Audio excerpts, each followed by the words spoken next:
So cold. Cold hot dito. Hindi na magkape.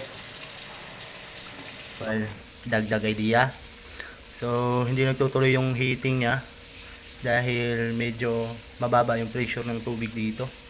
Mahina, no? Pressure ng tubig. So, saan nyo ba makikita kung bakit hindi ito iilaw itong indicator light, no? Ito yung titingnan nyo mga idol, oh. Ito.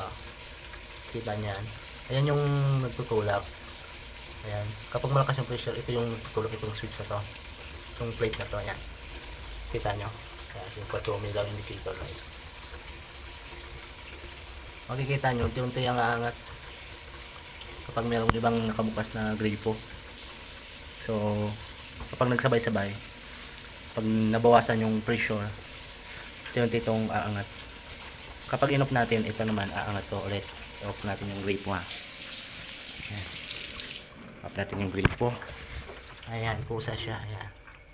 Kikita nyo yung maliit na needle na to. Ayan, sana nakikita nyo, no? Ayan, malaking tulong to sa inyo mga idol, mga nagre-repair ng water heater. So kapag bubuksan natin, siya yung pressure, tutulak ng pressure itong maliit na ano na to, na bakal. Then ito namang plate, ito yung switch to. Ito yung contact point, switch to. Switch to, ha, switch. So kapag diniin natin, marinig nyo yung lagitik ng switches. Ayan, focus lang natin.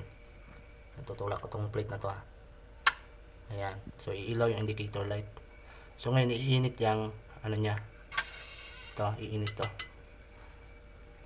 So dyan nagkaroon ng pag-iinit ng tubig na pumapasok dito lalabas. Ayan. So solution, no, solution kasi mahina yung pressure. So in-adjust natin yung spring. Kita nyo ito yung spring na to. Ito, ayan, yung spring na yan, in-adjust natin yan papasok para umabot yung pinaka pressure switch. Ayan. So yan lang i-adjust nyo kapag medyo mahina yung pressure at gusto nyo paganahin yung inyong water heater.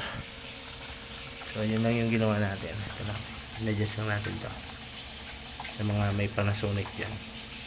So kahit ano sigurong brand, meron yun ito, adjustan. Ito, makikita nyo yan dito. Ayan. Ito kasi yung tutulak ng switch.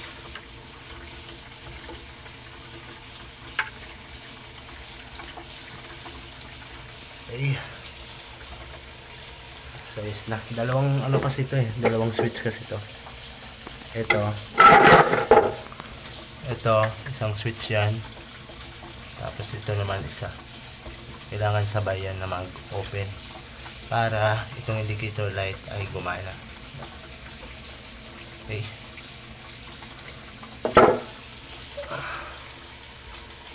So is na. Solve natin ang problema.